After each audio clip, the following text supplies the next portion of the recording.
Oh, what? There's people here? Oh, shoot. Okay. Hold on.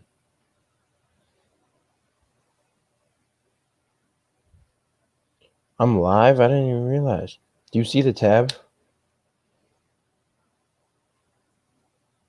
Oh, geez. 4 people watching. How are you guys doing? All right. Yeah, I don't know. Most people know the context. I lost a game of spoons, and my punishment is to watch all of the game theories regarding Five Nights at Freddy's. I guess I shouldn't delay. I didn't realize I'm not starting. Do you guys see the right tab? Is everything working? All right. Let me know if you can hear it or not. Hi, I'm Masahiro Sakurai. Today I'd like to introduce you to the new Super Smash Bros. Games for the Nintendo Switch. Watch at double speed. Oh, I swear to God, if I have to deal with buffers. Many players have appeared in the series. I'm sure you're all eager to find out. Oh, no. Oh, no. That will be joining the roster this time. Please, take a look. Oh, God. This is terrible. This is already a terrible start. I can't deal with this, if this is the case. Jeez, no.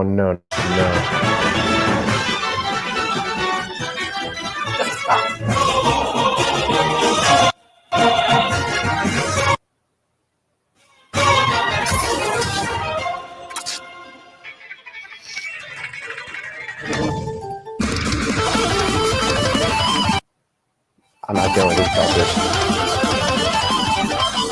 Hello, Internet. Welcome to Game Theory, the William Afton of YouTube. I always come back. So here's something crazy. You know how every FNAF game tends to have 5 main nights, a bonus 6th night that gets more lore hints, and then a challenge mode 7th night where you Yeah, I know. customize all the animatronics? Well, look at the games. We have 5 main games bearing the 5 nights title, a bonus 6th game that was mostly for lore, and now a 7th standalone release where you customize the animatronics. The game releases directly mirror the gameplay. Either Scott is a mad genius or I'm thinking about things way too hard. You try to read into every little thing and find meaning in everything anyone says, you'll just drive yourself crazy. I heard you last time, Mr. Hippo, but that's what you Barney reject.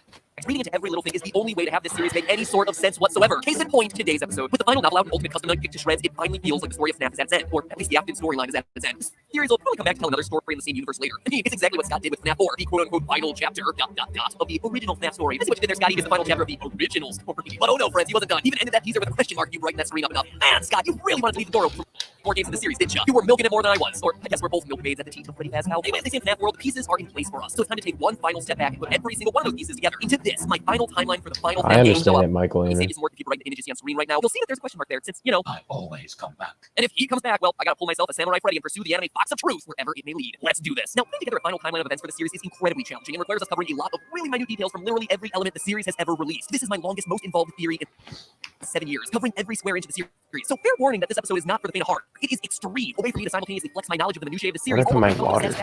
Answer to pretty much every question it has ever thrown our way. And of course, there are some questions that don't have clean answers, which I'll be calling out for you as I go. So for those of you who want to take the challenge and attempt a timeline on your own, let me first explain my thought process. As I was writing this episode, there are 3 hard and fast rules that I applied. First, it's important to note that I put greater emphasis on information that was released more recently in the series. While yes, everything in the series is important, FNAF 4 and even more so Sister Location, we can assume that Scott had a complete picture of the story in his mind. It's easy to forget that FNAF 1 was going to be Scott's final game after years of No way being a he game designer did. and hitting dead ends. Do you really think that he imagined a lore so He deep never that thought until game theory happened. He predicted the story would be so massively popular that it would involve undead purple people way back when we were all just making memes about Foxy, Swiggity, Swooty coming for that booty? Probably not. So it's safe to assume that the newest information we're getting in games is the most accurate in pointing to the final story he's looking to tell. So that's rule number 1. Rule number 2, adhering to key dates and events. Now, there isn't much that's certain in the story, which means that the things we do know must serve as fixed points that the other details fit around. We know for a fact from FNAF 1 phone calls that the animatronics are allowed to walk around freely until the bite of 87. We know from FNAF 3 calls that golden spring-lock suits are eventually retired to a back room after a tragedy at a sister location. I didn't know that. Which itself takes place in 1983. FNAF 3 also tells us that at some point William Afton tries to dismantle the robots, whose spirits rebel, causing him to become Springtrap, eventually getting himself sealed up behind a wall until the workers at Fazbear Fright discover his body and set him loose again. Details like those have to be our guideposts if we're having any hopes of getting anywhere in the story. And lastly, rule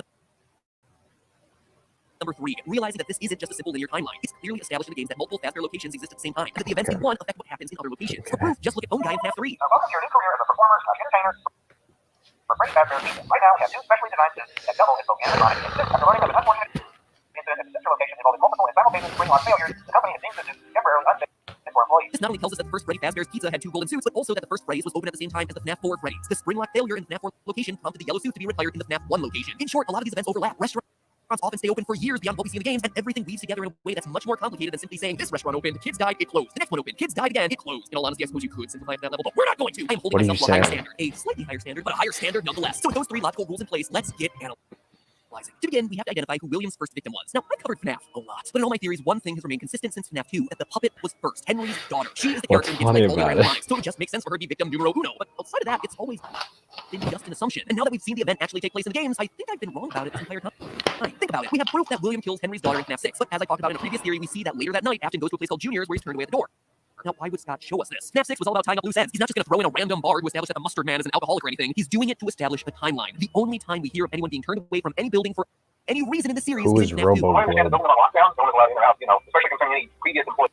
And the name Juniors makes sense in Scott's classic way of giving us clues that are meant to clarify things, but really just end up confusing all of us. Remember, FNAF 2's location is the grand reopening, a second Freddy Fazbear's Pizzeria location, a junior location, if you will. And lastly, to further solidify the puppet coming later in the timeline, remember why Freddy's closed in the first place. It wasn't due to murders or animatronics going haywire. According to the FNAF 1 newspapers, people just got weirded out by a place where kids disappeared. Quote, after a long struggle to stay in business after the tragedy that took place there many years ago, Freddy Fazbear's Pizza has announced that it will close by year's end. End quote. This all means that the missing children's incident where 5 kids go missing at a Is Freddy my Fazbear's fans Pizza must allowed? be the first event of the timeline.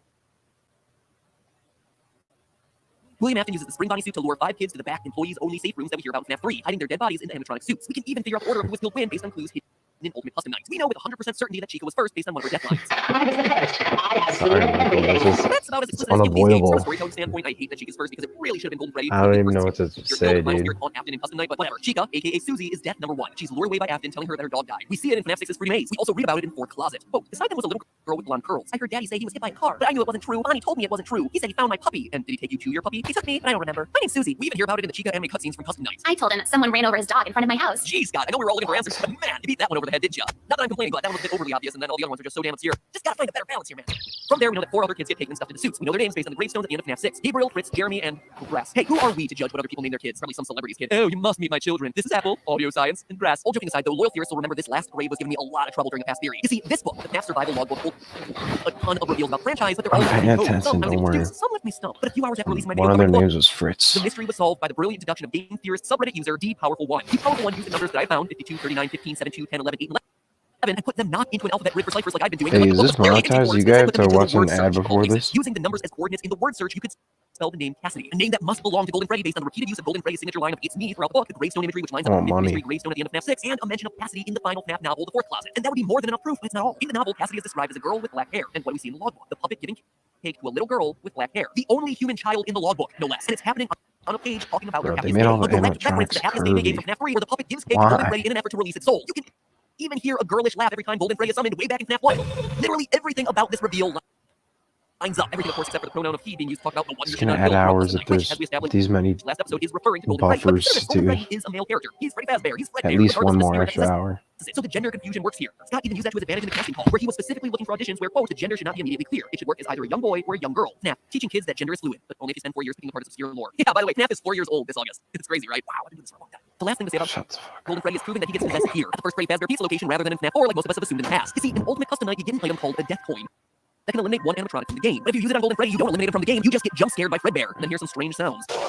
Fredbear, that guy's different than the other people with Fred in their name. Huh. It almost sounds like Fredbear is underwater, which we all know is going to be terrible for those spring locks. Anyway, I played around with those audio files and got them here. True. Laughter, obviously. Zinger. Let's find a suit that's right for you. And there was more fantasy and fun where I came from. That last one feels really random, right? Dude, "Rawr, no, it I'm just an angry sounds like spirit who just killed you. Let me tell you how I love fantasy. no way. See fairies and long walks on the that beach means first. Very anything, natural to my dude. emotions. However, the phrase fantasy and fun is a direct reference to the first game in the franchise, where Phone Guy welcomes you to. Freddy Fazbear's Pizza, a magical place for kids and grown-ups alike, where fantasy and fun come to life. It's Scott telling us that Golden Freddy is the same spirit who speaks to the declined child via the Fredbear plush at the end of FNAF 4, but who dates all the way back to the first pizzeria and the missing children's incident. Phew, What got all the that? hell? Oh shit, there's an ad. God damn it. Disney Plus, Hulu, and ESPN Plus team Oh, it's not skippable. Oh, Epic yes, it is. Stories. The largest streaming TV Give me back to FNAF. Yeah, it didn't take, when we calculated how long it would take, it didn't take into account ads. Although I don't know how, he doesn't seem like he's too much of a bitch for that. Phew, you got all It's that? probably Good, only 'cause that's one easy. per video, hopefully. There's the Well, 2 not hour easy, one. obviously, considering I'm on page 4. I don't This is wanna the do that. first I event in the don't series, but wanna there do is that. instant logic and evidence to back it all up. However, it's at this point that things get messy from a timeline standpoint. You see, right now there are two dangling threads of events that directly conflict with each other. One, the first Freddy Fazbear location has to close so it can reopen sometime before 1987. However, it has to remain open at least until 1983 when the FNAF 4 fight happens. The event that prompts Phone Guy to call back to the FNAF 1 location, informing them that the Springlock suits are being retired. Welcome to your new career as a performer/entertainer for Freddy Fazbear's Pizza. Right now, we have 2 specially designed suits that double as both and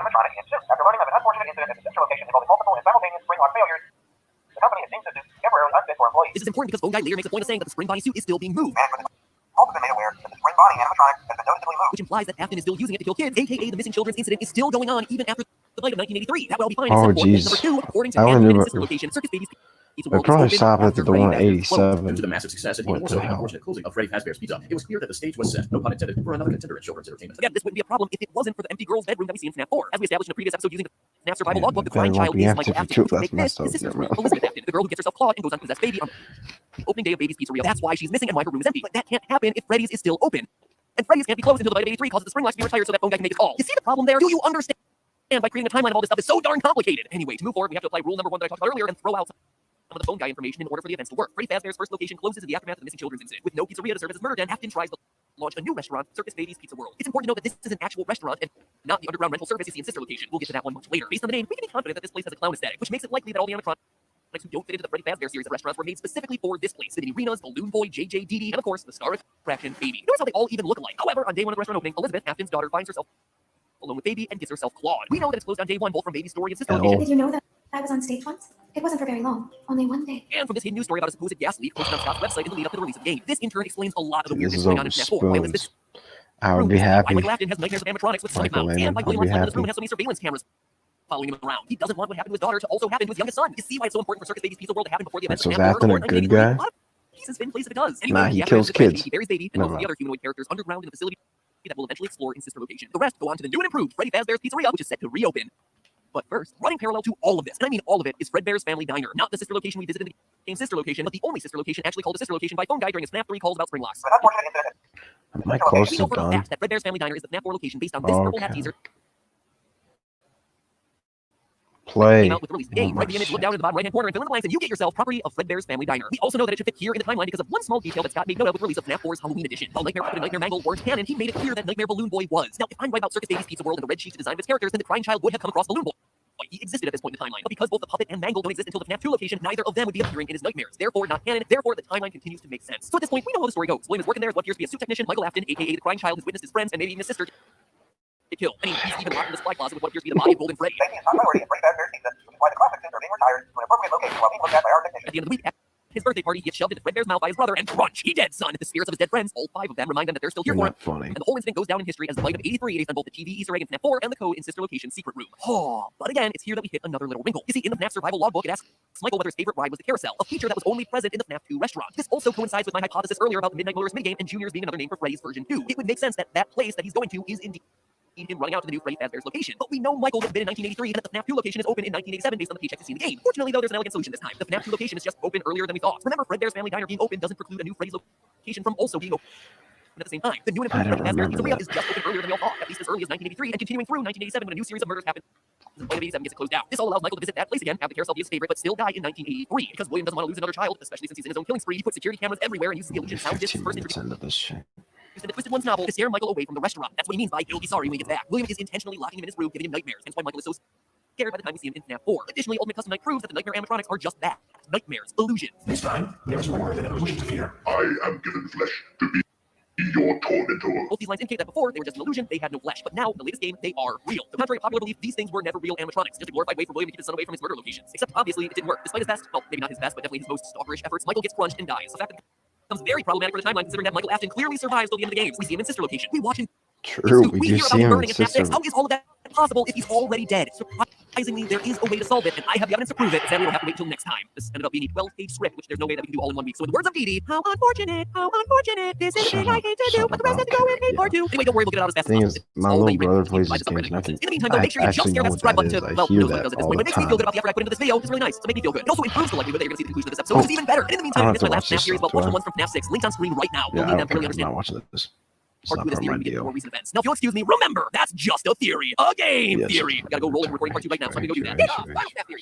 Anyway, now that we've spent an entire episode chronicling the fictional deaths of 10 to 12. Oh, no, I forgot the puppet. I clicked another video. Come on. On the way. Up to a baker's dozen of 13. How do we Pause it. Turn it off. How unfortunate. How unfortunate.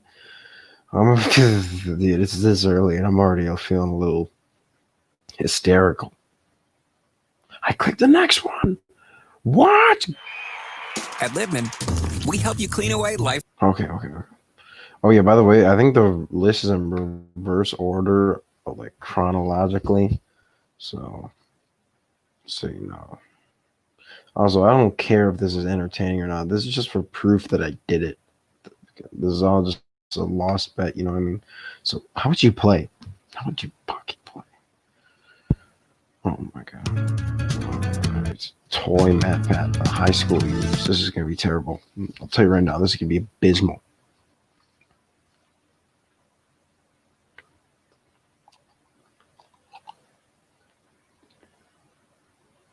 Dear diary, yesterday was so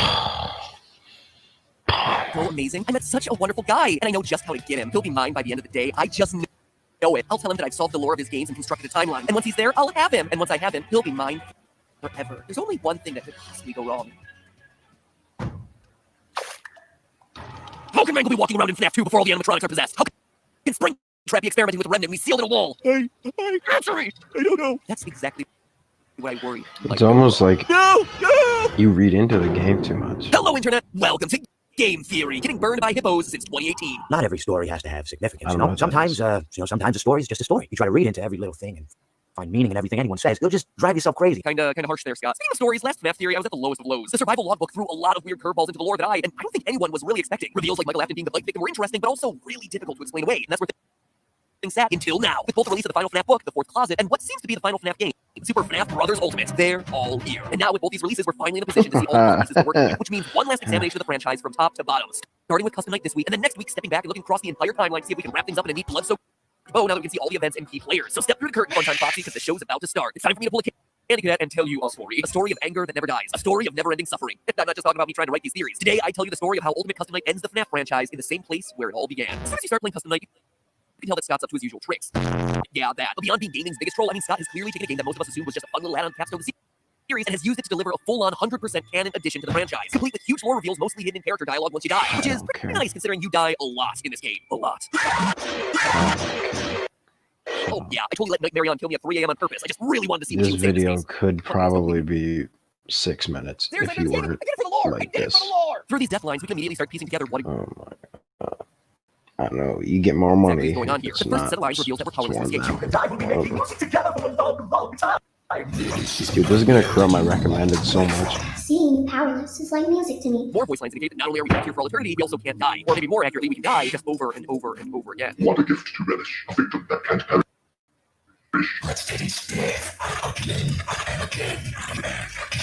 You won't get tired of dying, will you? By the way, for those of you who don't have an encyclopedic knowledge of every element of this franchise, that Toy Chica line is actually a fun little callback to one of my favorite moments of the franchise. Foxy Fighters update 1.2 for FNAF World. You won't get tired of my voice, will you? So anyway, our character here is kind of screwed, trapped for eternity in a never-ending cycle of torment and death. It should be pretty obvious what's going on here, but I think Jacko Chico really sums up the situation best. Jackal Chica. That's right, we're trapped in heck. H-E double hockey sticks. Or toothpicks like my family always said, since we value proper capitalization. And from there, it's just a hop, skip, and a karmic jump away from who we're playing as. None other than Springtrap himself, William Afton. Not only does a one-way ticket to hell follow up on the advice Henry gave us from FNAF 6, Although for one of you, the darkest pit of hell has opened to swallow you whole. So don't keep the devil waiting, friend. but more voice lines and custom might confirm a relationship to each of these characters. We know who our friends are. You are not one of them. This is a callback to FNAF 4's We're Still Your Friends, Do You Still Believe That? But twisted on its head. If our character were someone like, say, Michael Afton, aka Crying Child, aka another character who can't die, well then Fredbear wouldn't single us out as not his No, friend. He's Michael not enemy Afton Michael because Michael never is did the anything to hurt him. kid, and William Afton is the dad that's Purple Guy.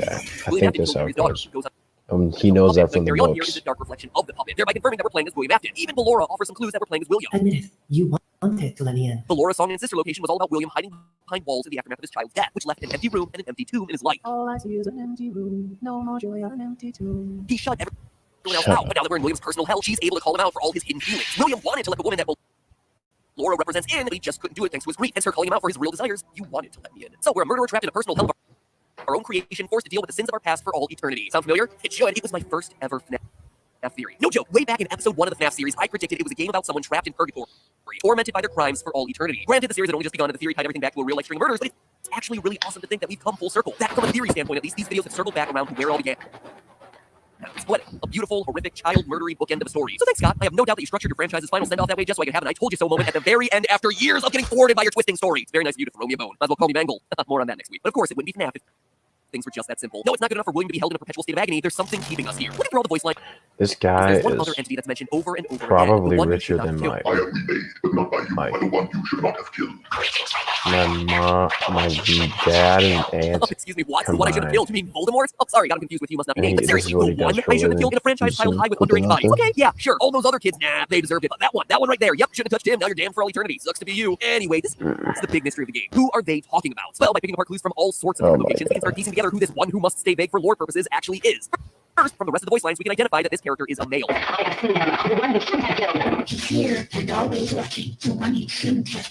how both of them use the pronouns he and him. We also know that this guy specifically has a vendetta against us. To understand that, we have to turn our attention to the true stars of Ultimate Custom Night, the mediocre melodies. Without question, this crew of gut-crawling rejects steal the spotlight in Ultimate Custom Night. Going from WTF are these guys doing here in FNAF 6 to break out meme stars in Custom Night, Orville Elephant again. And not only provide important life lessons, He proceeded to pour me a glass of just ice-cold lemonade. Ooh, ever mix it with iced tea? You do like half lemonade, half... Oh, so you should try some. Well, you can't. they also deliver on huge lore reveals. For the most part, their lines are pretty disposable, but very rarely you'll get a line from them that feels just a bit out of character. We've only just begun. I will never let you leave. I will never let you rest. You misskill. And if you listen closely, you'll hear a female voice echoing back what they're saying, almost as if they're puppets under someone else's control. This is how it feels, and you get to experience it over and over. What is that, like forever? bargain brand Freddy? I want to die, dude.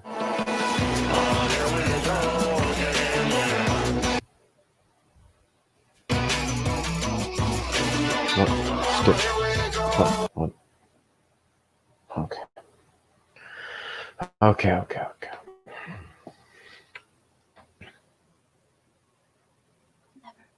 Now, this voice could be Baby. Not only does she sound similar, I guess you forgot about me. but a clue may also come from merch. The Funko action figurines of the characters from FNAF 6 all contain one piece of scrap Baby. Collect all the figurines, collect all the pieces to form the character, which might seem like just a random detail until you consider that they did the same thing with every character in Sister Location, who would then go on to form Ennard. Each one contained a piece that helped to create what would eventually form the larger whole, just like Ennard himself. A bunch of the other animatronics all rolled into one entity. This is especially important when you consider that a key reveal from the final FNAF novel, The Fourth Closet, is that William Afton created the living Sister Location Funtime animatronics by extracting remnant from melted conglomeration of all the OG animatronics and injecting the new robots with it. Thus, all the new robots were alive and sharing a piece of the same set of souls, just like if the pieces of Baby/Ennard had been repurposed to form Afton for all their friends. That's why Baby's voice is heard across all of them. Does that make sense? Good. Now throw it away, because there's another explanation here. That this is the voice of the one you should not have killed. As you can tell at this point, Ultimate Custom Night had a huge amount of voice acting. And the nice thing about voice acting is that you need to hire, actors, which means job postings. So of course, for this game, Scott needed to make a ton of casting calls on site voices.com, all identifying the roles that the actors would be playing. Some of the roles were obvious, Nightmare Balloon Boy, Big Patch, Withered Chica, etc., all characters that we're familiar with. Other casting calls, though, were a bit more vague. Monster, character in Whisper, Little Girl, Annoying Girl, Vengeful Spirits. Now, if you track all of the job postings, you can actually identify every single role by who plays them. Monster is Jacko Chica, character in Whisper is Trash in the Gang, Little Girl is the puppet, Annoying Girl is Dee Dee. Scott kept them vague so as not to ruin any surprises. You can actually identify each and every role, except for one. Vengeful Spirits, played by Tabitha Staines. It's the only one that doesn't match up to any explicit character in the game. But we know for a fact it exists, since Scott himself left Tabitha an excellent review. 5 stars! Well done, Tabitha. So what is the Vengeful Spirits? Well, according to the casting call, quote, this is for the voice of a young child who speaks in a whisper from the shadows. That sounds a lot like a voice that's whispering in the background of our merry band of regents. This child is in control, is toying with the player who's helpless to change their situation or prevent their inevitable end. Yeah, well, being trapped in HE double hockey sticks will do that to you. The gender should not be immediately clear. It should work as either a young boy or a young girl. And you're welcome to do readings leaning one way or another. Ding, ding, ding, ladies and gentlemen, we have our winner. A puppeteer that's manipulating things from the shadows. A spirit who's out for revenge. A spirit who just so happens to occasionally show its face during game over screens. Yes, that creepy image of a face that's been haunting thumbnails of Ultimate Custom Night, that is the face of our vengeful spirit. A spirit who, based on its last line, has an axe to grind and intends to enact revenge by keeping us tormented for all eternity. He tried to release you. He tried to release us, but I'm not going to let that happen. I will hold you here. I will keep you here, no matter how many times they burn us. He tried to release you, but I'm not going to let that happen. I will hold you here. Yikes, somebody's got to get themselves a new hobby. But this is an important line, since by now many of you have probably seen the Old Man Consequences Easter egg. If you set the character Old Man Consequences to level 1 difficulty and then complete his minigame, you get taken through a glitch to Old Man Consequences Han, a character from FNAF World who encourages the spirit to, quote, leave the demon to his demons. Rest your own soul. There's nothing else. He's encouraging the angry spirit to finally rest, to give it up, to move on, instead of just chasing down the demon William Afton and spending eternity enacting revenge. But that all leads to the question, who is this vengeful spirit? The one William should not have killed? Well, it's Freddy. For proof, look no further than the final cutscene of the game. If you manage to get the nearly impossible score of 9,849 animatronics at full difficulty, you see Golden Freddy in his FNAF 1 form, twitching. How cool. He's twitching just like Springtrap did in the trailers to FNAF 3. Someone else who refused to give up, to pass on. Someone who always comes back. And just to dispel any confusion here, Golden Freddy isn't the crying child. This confirms it. Golden Freddy is actually a victim that we've never actually seen outside of the FNAF 3 minigames, nor will ever see outside of that face in the vent. But more on that next video. That final timeline episode I got cooking up. If you want to make sure that you see it, hit subscribe now, that way you don't miss it. Because how many of them have the everything words final now is that timeline? time. But anyway, Golden Freddy is the soul that's still trapped. One that refuses to let go of his hate, his rage. We even hear it in his line. He tried to release us, but I'm not going to let that happen, no matter how many times they burn us. In FNAF 3, the puppet tried to release everyone through the Happy Stage minigame. Fazbear Fright was burned down in an attempt to cleanse Freddy's. Pizzeria Simulator was burned to the ground. None of it has worked. spirit of revenge is and always will be there until he chooses to let go. That's why he's still twitching as he fades into the darkness. That's why his eyes are still white as he disappears. He is choosing to remain here, to continue tormenting William, to ignore old man consequences, encouraging him to move on to the next life. You know, this might be what Scott truly meant when he said that 50-20 mode in this game was impossible. Not just that it would be unbelievably difficult to overcome, which, let's face it, it is, that there's no victory here. That no matter how good of a player you are, there is no winning this game because there is no escape. That even if you play it perfectly, William is trapped, and there is no happy ending for Golden Freddy. In fact, you playing the game is continuing Golden Freddy's cycle of revenge. Old Man Consequence's message might be for Golden Freddy. Absolutely, rest your soul. There is nothing else, but it's also probably directed at us. I mean, we play and play and play this game for hours upon hours upon hours, achieving higher and higher and higher stats in a game that's incredibly difficult, and when we get from it, a cutscene that's kind of underwhelming, actually. Perhaps Old Man Consequence's message was for Golden Freddy, sure, but also for us. Rest your own soul. There is nothing else. There is no deeper ending here. There is no satisfaction. This is it. And by choosing to play, we keep William's cycle of torment alive. We are literally Golden Freddy forcing William through this over and over and over again, refusing to move on, refusing to accept that there is nothing else. It's perhaps the most satisfying, unsatisfying conclusion in all of gaming. And as far as your gameplay affecting character decisions, well, it doesn't get any more seamless than that. In the end, the truth is as plain as day. You are Golden Freddy. Next week, the grand conclusion as I break down literally everything else in this game and all the other games and the books as we try to piece together one mega final timeline. I told Stephanie the other day that I was reworking the FNAF timeline. She's like, what is this, like the 80th?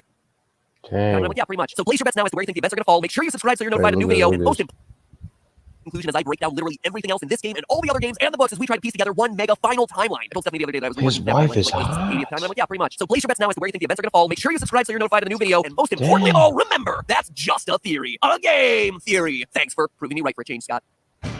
Alright. Pause. Oops. Pause it. Okay.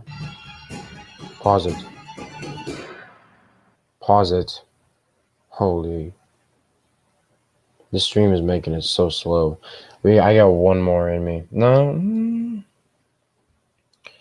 I got two more in. I don't know, dude. This is abysmal.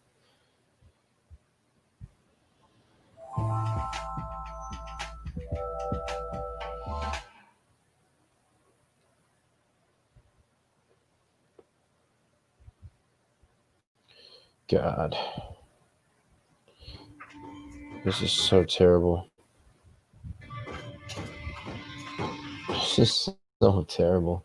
I want to sob. I just want to sob and sob and sob.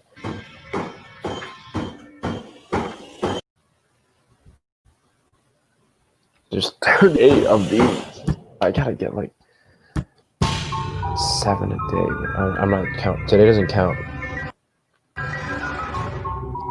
It's like a head start. And by the way, I mean, no one's watching, but I'm not going to stream all of them. Like, I'm going to listen to some of them while I'm at work. Maybe. I don't know. I'll do whatever I can to I do mean everything. All my past speed years it of up. FNAF 6, the gravestones, the masks, the names of the children inside the animatronics, the connections to the novels, and the I just identity of the need puppet. this to Then I end. showed you this, the FNAF Survival Logbook. The book that, in 7 years of doing this, finally broke me. A book that contains within its pages an elaborate series of codes that serve as the key to unlocking the identity of Golden Freddy. A freaking children's activity workball with a damning cheat Hey, is the everybody. thing to defeat me. Real That quick, damn cheat look that at haunts me this in my text I nightmares. The got. Golden Freddy's Unbreakable Code is only the tip of Can you read that? the iceberg. This book is like a repeated kick in the balls Tristan as everything I Dunn? thought I knew about FNAF has crumbled in front of my eyes. It's like Freddy Fazbear Pretty pathetic. got a hold of the Infinity Gauntlet and snapped his Pretty fingers, and all of my pathetic theories suddenly Snapchat turned to dust. that Because he's unlike the got. novels, which have questionable canonicity, the survival logbook outright answers a lot of our questions about these games. Like the answers that it provides just lead to more questions. And not stupid small questions either, like what's Mangle's gender? No, it upends huge parts of the story. Why is that a The stupid logbook question? is simultaneously the most important, Unprogressive most revealing, type. and most frustrating piece of evidence to ever be Okay. thrown into this franchise. You see, as I mentioned last time, this workbook once belonged to Mike, aka Michael Afton. The book establishes that Mike writes his answers That's in the red pen. little It one. also That's establishes not that there's a the- spirit possessing the that's book who not seems to might purple. be a lightly That's the shaded little text. From what I sock. gather, it appears to be the spirit of Golden Freddy. And starting with that information, the logbook then proceeds to drop bombshell after bombshell as far as lore reveals go. First, the book outright confirms what we've known for a while now. That Mike is the same Mike who works as the night guard during Sister Location. When asked what he would like for his 1 week bonus, he duly paid baskets of money and baskets of exotic butters. On another page, he's drawing a smooth set of casual bongos. Sure, it's nothing earth-shattering, but when it comes to this franchise, getting any portion of any theory confirmed is a big win. And while that reveal might not be all that earth-shattering, you know what is? The book reveals that Michael Afton is who we play as in FNAF 4. On page 40, the workbook starts asking about dreams, and via his doodles, we see that Mike somehow knows the appearance of Nightmare Fredbear, something only the protagonist of FNAF 4 should be aware of. To further confirm this, on page 23 of the book, the spirit who uses the book to talk to Mike outright asks, "Was your favorite childhood boy a plastic purple telephone?" Which, as you may remember, is a direct reference to the purple telephone on the ground in the FNAF 4 bedroom. And if you still think it's a coincidence, it's not. 20 pages later, the spirit starts talking about whether any of the toys on the page look familiar. Most don't, except for one. The phone. Now, for any of you who still remember how this whole freaking story fits together, you might be asking me, but we all thought the protagonist of FNAF 4 was the crying child, the one who gets himself bitten during the birthday party because you have flashes of a hospital bed and you're flatline on the Yeah, end. that'd We be also pretty. assumed that That animatronic makes nightmare sense. was representative of death. And you know what? You're absolutely right. That is exactly what we've been thinking. And here's the thing. We weren't wrong. We've apparently been right about all of that, except there was one teeny tiny itsy bitsy little wrinkle that we didn't expect. Michael Afton was the bite victim. Michael Afton was the crying child. I know! I couldn't believe it either, but the proof here is unquestionable. On page 75, a page asking about imaginary friends and featuring the psychic friend Fred Wait, Plush, his spirit out by as ass if because he's I'm still talking to you, and invested perhaps the in most that. You're like, damning piece of evidence like of all, I on page share 103, your the huge excitement. reveal, quote, the party was I for you. don't. Mike Afton is confirmed to be the crying child. He's the bite victim. Who's He's the one that? who, How at the you end of the doing, game, Tom? Being so rude. apparently needed to be put back together. It seems undeniable at this point, but then that leads to the obvious next question. How could he have been bitten and died there, then also be in sister location as an adult, got himself scooped, blah, blah, blah, blah, until FNAF 6 when he finally burns with the rest of his family? I have been smacking my head against the wall trying to make sense of it all. And I have some theories. Big surprise there. It's interesting. When I did my final FNAF theory, not that one, my final FNAF theory. No, not that one either. Those are technically FNAF 6 theories. God, jeez, this one. He's When I did self-aware, this at theory, least. I concluded that the story of FNAF was, at its core, a story about a family, the Afton family. But now it's becoming increasingly clear to me that it's really the story of Michael Afton specifically. 4 games, 1 story, like Scott said back during the FNAF 4 days so long ago. It's the story of the crying child growing up, discovering the atrocities of his father, and then trying to make amends for those. We know for a fact that Michael Afton is the main character of FNAF 1 from the endgame paycheck, sister location from the name tag and custom night. I found it. It was right where you said it would be. FNAF 6 from Henry's closing monologue, and now FNAF 4 from the survival logbook. And we're still not done. The survival logbook also connects Mike to FNAF 2. On page 56, the spirit asks, was your favorite ride the carousel? A question that only makes sense if Mike had been to the FNAF 2 location, because it's the only one with the carousel. That means that the only game without a solid connection to Mike is FNAF 3, but then there's the whole Father, it's me, Michael. complete with a burned down Fazbear fight in the background, which seems to be hinting at him being the person who burned the place down, trying to put an end.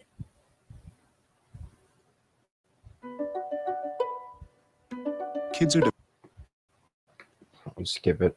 depending on Come on. virtual classrooms, which means having the most reliable net Skip it. is vital. That's so clutch.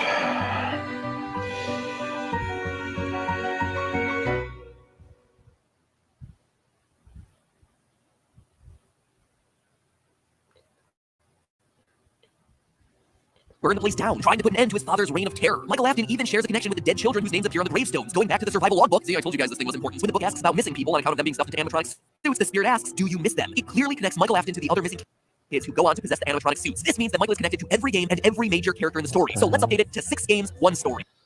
Michael's story, which is all very beautiful to say, but seriously, what is that story? If you've been paying attention, we still have a pretty big elephant in the room, i.e. a dead kid who somehow grows up to become an immortal purple skin suit for robot spaghetti. Oh, and if the game wasn't complicated enough, Michael might not even be his real name. The spirit in the logbook repeatedly asks him, what do you remember? And even more importantly, do you remember your name? It's even hidden in the freaking word search. And I haven't even mentioned the other elephants in the room, like how very clearly the gravestones relate to the kids in the animatronic suits. And yeah, 2 of those names directly tie back to the security guards from FNAF 2. And if you want to go really, really deep, like you know I love to do, is see Susie's font on her gravestone? Did you know it's the same font that's used to introduce each night of FNAF 4? That's something that no one else online has noticed. And if fonts are important, which remember they probably are, Scott doesn't do coincidences, so 4 gravestones with completely Yes, different fonts he are probably does. important in some way. He Notice how 2 doesn't of the think about gravestones this share the like same you font, do. but it's not Jeremy and Fritz, which He you would just probably says expect yes to since there are 2 whatever who are you mentioned in come up FNAF 2. There are with, so which is many just freaking money. elephants in this room. It is a very crowded room. Remember what I said earlier about repeated kicks to the You crotch? give him so much money This to is make what I'm him talking use. about. That said, after months of thinking about this and more kicks to the crotch than I care to mention, I think I do have an idea of what might be going on here. And it all begins in probably the most confusing place of all.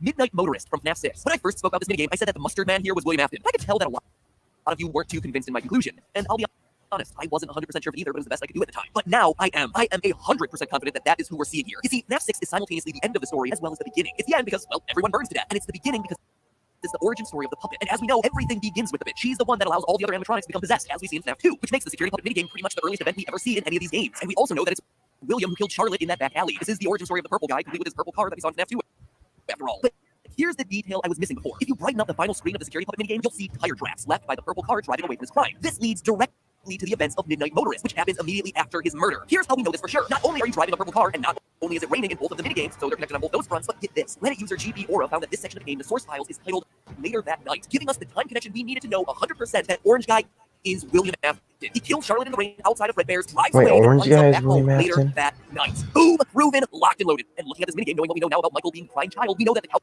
potato here is his older brother, Mr. Foxy Mask. Let me shove my brother into an animatronic mouth and get him killed, speaking in his signature great text, who apparently no longer has a name, which leaves Michael as the one who escaped to that place again. That is who William is mad at, with that place being obviously none other than Freddy's. And from there, a lot of pieces start to fit together. William's frustration with Michael escaping explains why we see him have surveillance cameras all over his house and sister location. It's not an experiment or anything. He is literally keeping tabs on the boy who keeps running away. It also explains why we see Michael, the crying child, locked in his room throughout FNAF 4. William himself says at the end of Midnight Motorist that Michael will be sorry when he gets back, and he is, as William constantly locks him in his room, making him unable to escape anymore. All of this might even explain the rationale for the nightmare animatronics. William built them, or else used his mind-altering sound disc that first appeared in the book that we talked about in previous theory to scare Michael so that he would stop wanting to go to the restaurant in the first place. That's why he's so scared of the place when we see him in FNAF 4.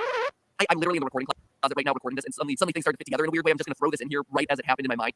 I'll need to look into this later, probably a future theory, but let's just bring it up now. Orange Guy is William, right? But he's turned away at the front door of Junior's, which is completely random, and everyone's like, why is this no idea. Well, could it be because of the investigation into the missing children? Remember what Bone Guy said from FNAF 2?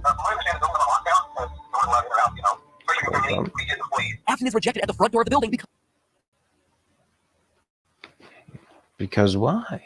because of the lockdown. And because he's a previous employee, it makes the timeline a bit messy, and I'll have to go back and rework it, but something about this feels right. William Afton was fired from his job, goes back to juniors, but the building is under investigation because of the missing children's incident. William, being a former employee, is turned away at the door. He's not allowed in. It's not a bar, it's nothing like that. It's Freddy Fazbear's Jr. or something, the second location, the FNAF 2 location. Anyway, I just wanted to throw that in there because it just occurred to me as I was writing this thing. I haven't had time to fully flesh it out or work it into the script, but I thought it was important enough to include, break the flow of things. Regardless, it gives us something else to chew on. Now back to the actual episode as I wrote it. Okay, I continue to avoid the obvious question here. Michael's death and apparent rebirth. If I'm being honest, it's because I don't really have a fully fleshed out explanation for it. It's less of a theory and more of a hypothesis, really. So would you be so kind as to Freddy Fazbear with me as I go through what I think might be happening here? We know that Michael Afton is special, right? I mean, we see him get scooped, become a pile of rotten flesh, and yet he is still able to survive. In short, when we see him in sister location, he's not altogether human. Now, hold on to that idea for a second for me. While we're on the topic of sister location, let's look at The Immortal and the Restless, the super random soap opera from the game with a name that, now that I say it aloud in context, actually starts to make a little bit more sense.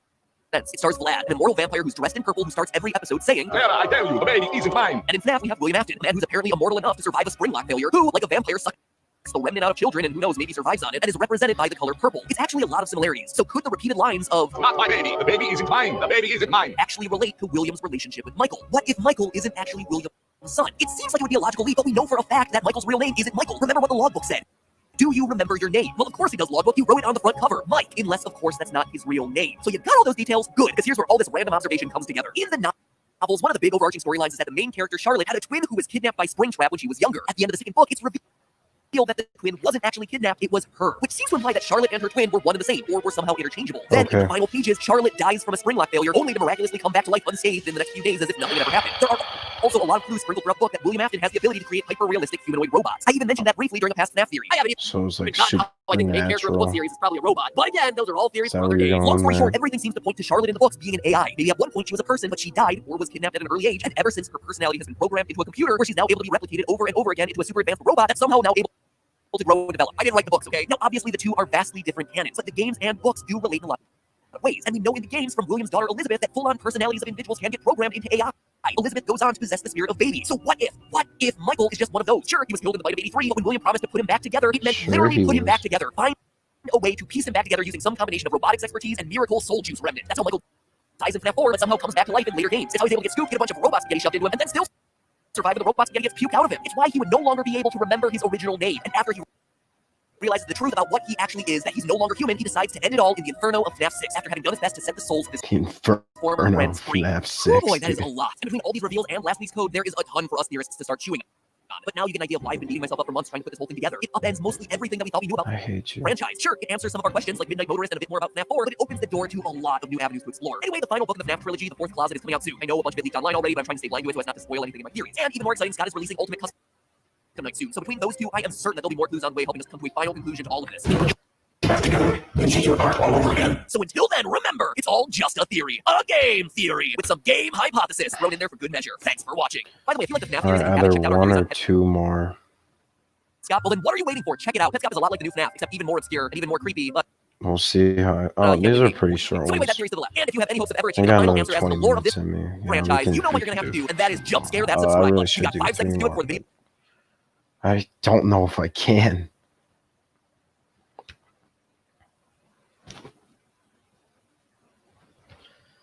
Oh my god. What's going on in the world? Anybody text me? Dude, I have so many things I want to do in my free time.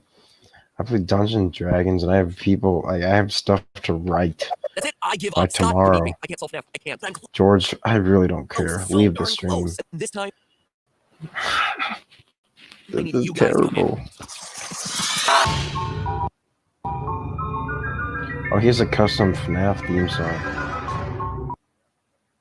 Come on, dude.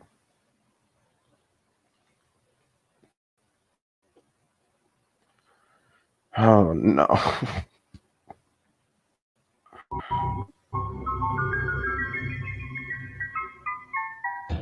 Hello, Internet. Welcome to Game Theory. Hurry Welcome up, to bro. Game Theory, where the fourth closet is a recording closet. Now, most of you are probably confused about that opening reference, which means that you haven't implanted Scott Cawthon with an RFID tracker that follows his every movement. Fortunately, I have, which means that I can tell you two things. One, Scott spends a lot of time on the toilet. Gotta stop maxing out the spicy sausage. Totally Scotty C. Us old people gotta watch our digestive biomes. And two, the FNAF series may have quote-unquote ended with FNAF 6. Our time with the 13 variations of the same darn animatronic bear are far from over, because Scott has been quietly working away on his pièce de résistance. Just hit 40 minutes, George. Favorite characters from all the games attacking you all at the same time. 51 Alright, characters. it's like a 2 times speed, it's a total of like 6.5 hours. It's probably gonna be more because of all these buffers. Save us. Son of a muck. And then they're gonna quiz me on it at the end, as if I'm the retaining with this.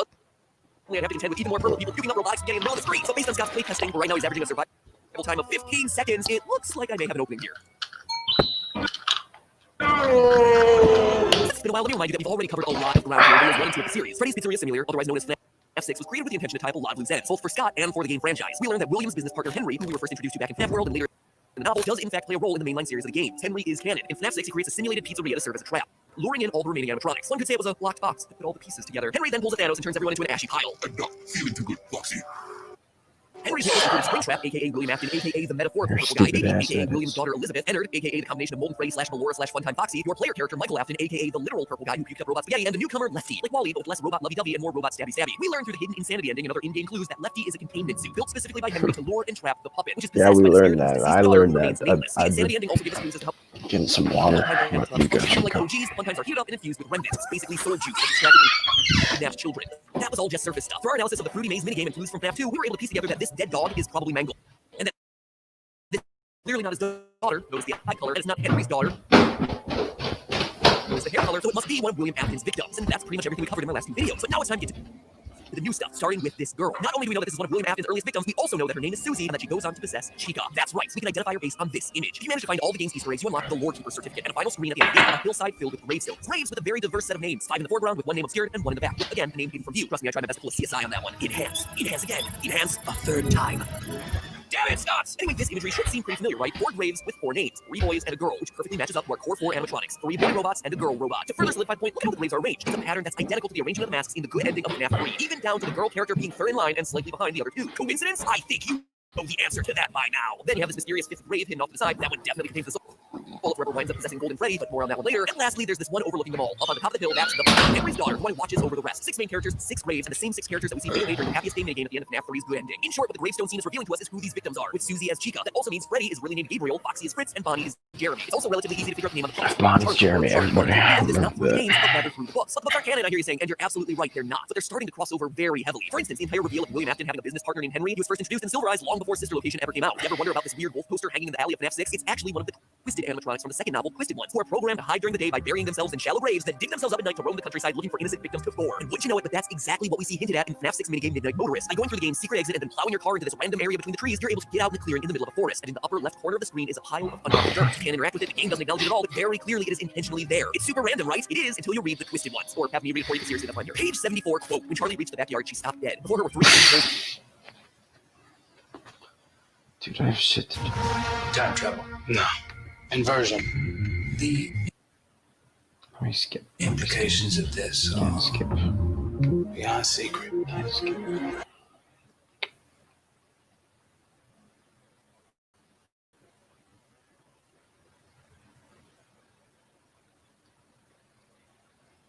Why was so dramatic? Tenet. Big movies are back in Chicago. Rated PG-13. Switch over.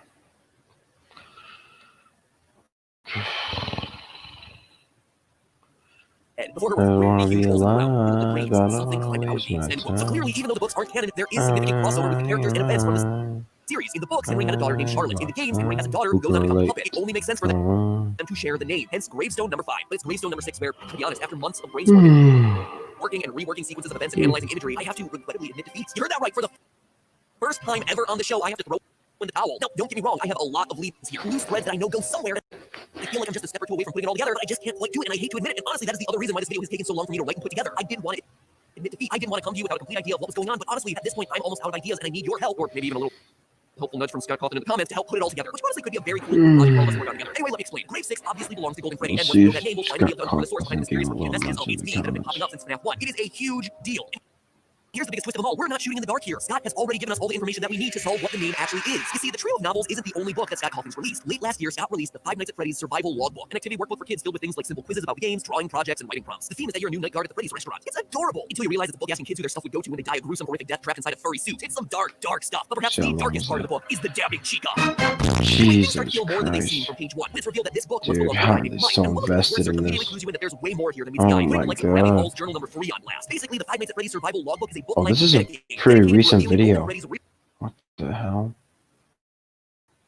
Oh, this is from 2018. People are just still commenting. all these from 2 months ago. Where's like the year-old, 2 years ago? All disguised Yeah. as a children's activity workbook. It is unquestionably my favorite thing that this franchise has yet produced. That is no example.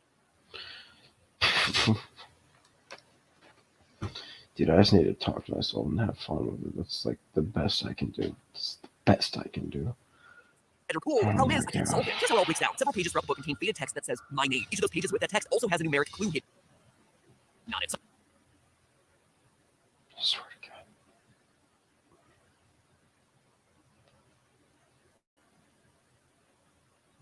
Not it. Sometimes it's written in plain sight, sometimes with numbers out of place, sometimes the page number itself is wrong. Page 29 is numbered 52. Page 32 is numbered 39. Page 43 is numbered 15. On page 47, the numbers 7 and 2 appear out of order in this survey question. On page 85, we're presented with a list, and numbers 10 and 11 appear in red. On page 108, Shut up, Owen. I'm gonna stop line 11 your appears on an incident report that throw Mike is down, supposed to log in. dude. So putting all those numeric clues in order, we get 52, 39, 15, 7, 2, 10, 11, 8, 11. But that's just the beginning. Throughout the book, there are some coupons for Freddy Fazbear's Pizza. On those coupons, we Dude, see I'm that not the coupon remembering itself, the these message for real fucking value. See numbers. page 61. If you flip over page 61, Not it's LCA happening. finished the comic strip exercise, where in one of the panels, Foxy and Freddy stand in front of a chalkboard with 5 plus 4 written in one corner and 3 written in the bottom right corner. To me, this very clearly tells us that we need to add the two numbers together on each of those 6 pages from earlier to get the real value for that page. 5 plus 2 is 7, 3 plus 9 is 12, 1 plus 5 is 6, 7 plus 2 is 9, 10 plus 11 is 21, and 8 plus 11 is 19. 7, 12, 6, 9, 21, 19, which seems like it's giving us a I know code with a George 6-letter and name, but Hugh, now but way I too like those your numbers. So profile one page in the book picture. contains a giant grid that encourages readers to draw in 8-bit. So if you look closely at the grid axes are actually numbered, and there are tiny letters in the grid's first few boxes. It seems to me like this grid was thinking of an alphanumeric code where the numbers Maybe each get 4 is represented by a different D. letter, putting 7, 12, 6, I'm 9, just 21, and 19 into that. spitballing You get Gilpheus. It's clearly not Golden Freddy's real name, but then what about that 3 that's in the bottom right corner of the chalkboard? I tried shifting all the letters and numbers 3 up, 3 down, decoding, recoding, still nothing that would make any sort of sense. So I wasn't admitting defeat yet. The fact that all this is happening on a grid seemed to point to the numbers being decoded using a Visionaire cipher. If you've never encountered these before, well, welcome to the exciting world of cryptography, the art of solving codes. Visionaire ciphers are one of the most famous codes out there. Basically, you need a giant alphabet grid and a keyword. So say I want to encode the word He's Ryan child, teaching, that's like- called my plain text, and I want my he's keyword to be teaching, Mike. like- What I would do is in my alphabet grid, go over to my first letter, the C in Ryan, and then go down to the row M, the first letter in my keyword Mike. That gives me the letter 5th to O. Then I would 7th find where column graders, R for the like R in 4th Ryan to intersects with row 7th I for the graders, second letter in Mike to get a Z. That's my second encoded letter. And then keep going with column Y crossing with row K, and on And and on, repeating the they're keyword over and over probably until I get the happy phrase. to If do you got it. it correctly, you get the ciphertext or encoded Probably word Ozim wanting to Zamlun. learn this. Ozim Zamlun. Like, Ozim Zamlun. oh, Then to decode, you just reverse maybe the process, I'll and that's what I tried be over and a over again, FNAF on and off gamer again for if I months, can and still nothing. Using find those all real this values of 7, 12, 6, 9, cryptography 21, and right 19, I tried everything. Different keywords like Mike, Chica, Friday, I'm just Susan, tuning Amazing, this part Foxy's out. reading, Like, Bonnie, there's Foxy, no moving way the I process can forward and backward, trying to shift continue everything by this. 3, both before and after the It's encoding and decoding ridiculous. process, since that's the random number on the So- chalkboard that has no explanation. I even started reversing the codes I was working with, since the number 3 on the chalkboard could potentially relate to page 3 of the survival guide, which specifically says take a moment for self-reflection. So that's what I did. I reflected the numbers before coding, after coding, reversing the alphabet, still nothing. If you think that's a lot, I still wasn't done, because there are other oddities in this book. For unknown reasons, Mike has made red ink tally marks throughout it. On page 9, there are 5. On page 19, there are 10. On page 31, there are 14, but they're in 2 groups, a 5 and a 9. On page 36, there are 5. On page Is that another ad? Or no, it's just ridiculous. Oh, it is another ad. This is Geico. This one's skippable? Come on. On delay. Nope, it's not skippable. I'm new here, but I just want to say people could save with This is he's playing Rocket League. What a say. Oh, sick. Yo, guys, get Geico. Like, that's kind of sick. I don't even like that game, but seeing the Geico guy playing Rocket League, that's no explanation, no nothing. I don't know his name. I'm gonna look that up real quick instead of. It can't just be random tally marks, right? Seem important, and they seem especially important because there are 6 tally bits, just like the 6 real values that we found throughout the book earlier. So I tried shifting the individual letters off of those tally marks. Nothing. Tried shifting the letters off the tallies, then shifting the results by that 3 that's on that chalkboard. So Nothing. there's Added tallies, then letters and reversed. Nothing. colors And on and and on and on. Hopefully this all gets you an idea numbers why I do and some tally research, taking marks weeks just to that he's brainstorm trying new to ways to keep attack the track of, problem. This guys. time I'm coming up empty-handed. I still have nothing. None of my attempts have yielded anything like a real word or a name. It feels like I'm right there, like the solution is right in front of me, but I just can't quite grasp it. And this is where I have to raise the white flag. I don't know what to do. I need your help, or else I need Scott to give us some clues or something, because I am stumped. I His feel like I've name tried is everything, Martin, and very clearly this is the way that Geico Scott intends to reveal Gecko. Golden Freddy's name. But without all of us working to solve it, that name will forever remain a mystery. And this is only the beginning. The survival guide is simultaneously the most important, most revealing, and most frustrating piece of evidence to be thrown into this franchise. Yes, the Golden Freddy puzzle is a huge part of that, but there's more. So much more. This book confirms so many assumptions about this series and unveils so many more mysteries than we ever I'm not thought putting a possible. And the Golden Freddy one-time mystery is just a small speed piece of that. chain. The rest all relate to Michael Afton. But all of that will have to be in just a few days, so we're not going to make you wait months. So make sure you jump scare that subscribe button to ensure that you're here next week for what I guarantee is the most So he earth-shattering basically FNAF just game talked series. about that whole video I is a don't even waste of know my FNAF time. 2, He's but just this is like, next yeah, time I don't know completely upend a how lot to of what we do thought we knew this. about this franchise. So That's all he said. He's just talking about numbers for 10 minutes, and he's like, Mel tried this and I tried that. And the whole end of it is just, I didn't get anything out of it. I would waste my time watching that video. Like, that's something you just like post on your Twitter or something. That Jake like from State oh, Farm. probably because Sounds like a really your good fans deal. aren't allowed to From have State Twitter. Farm at 3 in the morning. Who is this? It's Jake Oh, nowadays. from State Farm. What are you I see kids in my wearing, street with Jake Apple from Watches, State so Farm? they're probably more lenient with Like a good neighbor. restrictions nowadays, so I don't know. I don't even know what I'm talking about, dude. I'm just trying to distract myself. He's talking about numbers. He literally just talked about numbers, and he didn't even know the answer. What was the point of that? Wasting my time. This whole stream is a waste of my time, but you know what? I'm a man of my word. I'm probably ending have to. Oh, is it paused? What the shit?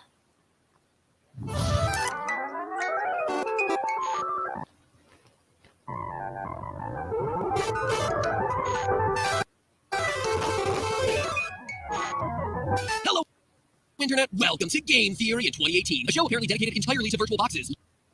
Loot box psychology, loot boxes is gambling, the treatise on the science of fictional cardboard boxes. It's like box episodes are the new FNAF episodes for the channel. Gotta milk it dry. Next episode should be on, I don't know, the orange box or something. But in all seriousness, the box tetralogy reaches its dramatic finale today as I cover what is perhaps the most infamous digital box of the last decade. The FNAF 4 is lockbox. Locked Chest. Now, last episode we started to explore the idea that FNAF 6 is all about tying up loose ends. That as the last game in the Purple Guy saga, Scott's goal was to give us the information necessary to close the book on this chapter in Freddy's story. But to me, as someone who has studied these games inside and out, if there was one question that needed to be answered in the final game, it wasn't how Michael Afton was able to become a living purple corpse through remnants, or how Henry was able to create a device that could somehow simulate child body temperatures. I didn't even care so much about the timeline at this point. No, what I wanted answered was the biggest lingering mystery of FNAF. What was in the box? Rewind back to FNAF 4, the game that utterly wrecked everyone's understanding of this franchise. You beat the game, you get the iconic line of "I will put you back together," and then boom, a literal mystery box that would make the likes of J.J. Abrams proud. Accompanied by the lines, "Perhaps some things are best left forgotten for now." But you know what? I never forgot. The fans never forgot. And I don't think Scott forgot either. So now, 2 years, 3 games, and 4 books later, I think I'm finally ready to break open the locks and reveal what was supposed to be in this thing versus what actually was in the thing. Because I have reason to believe that the contents of the box have changed 3 separate times, and that now, in Wake FNAF 6, Scott has already shown us what is inside the box. I'll still probably watch it. I don't know if you still hear the viewer thing is like delayed exactly 1 month by a later, lot August more 24th, than Scott made a anything post on else. Steam referencing a Halloween update for the game, an update where Yeah, he you had should check considered that opening the out. box. Quote, "I wanted to post some information about the upcoming Halloween update. I started off a few months ago with several ideas in mind for what I wanted to release, ranging from DLC to a new game to opening the box. More on that later. But now And I'm watching it in One Piece. your vision going forward." End quote. So why wasn't the box included as part of that update? Well, he explains it later in the post. Well, again. Now I want to talk about what won't be included Yeah, I in the know box. it You know, when I sucks. released the first This game is over a year just ago, I was amazed at proof, how quickly everyone found dude. every bit of lore and story. Then the same happened with part 2. Then part 3 came out, and once again the story wasn't covered by the community.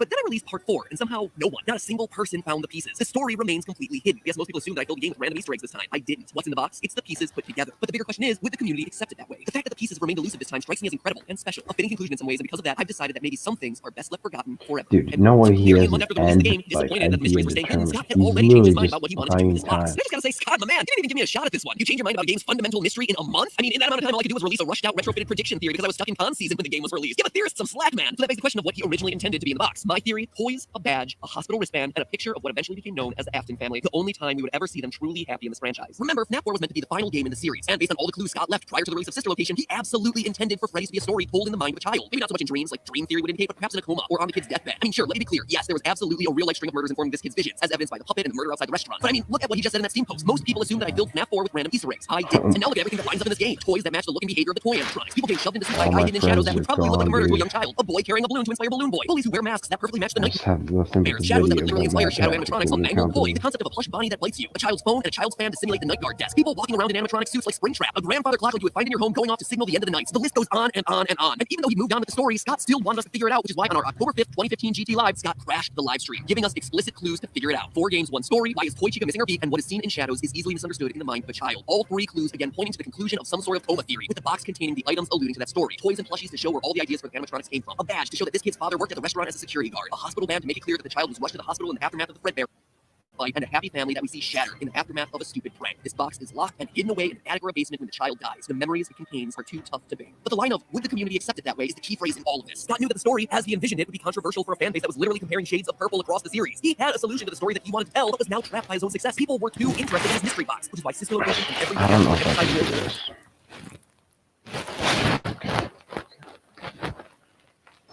Alright, this has to be staged.